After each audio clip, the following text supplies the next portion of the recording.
میرا مددگار تو اللہ ہی ہے جس نے کتاب برحق نازل کی، اور وہ نیک لوگوں کو دوست رکھتا ہے۔ اور جن کو تم اللہ کے سوا پکارتے ہو وہ نہ تمہاری مدد کی طاقت رکھتے ہیں اور نہ خود اپنی ہی مدد کر سکتے ہیں،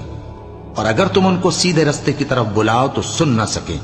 اور تم انہیں دیکھتے ہو کہ بظاہر آنکھیں کھولے تمہاری طرف دیکھ رہے ہیں مگر فی الواقع کچھ نہیں دیکھتے۔ اے نبی،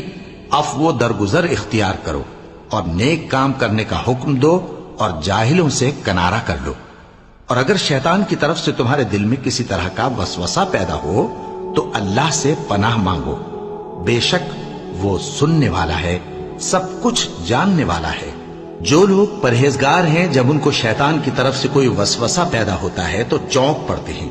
اور دل کی آنکھیں کھول کر دیکھنے لگتے ہیں، اور ان کفار کے بھائی انہیں گمراہی میں کھینچے جاتے ہیں، پھر اس میں کسی طرح کی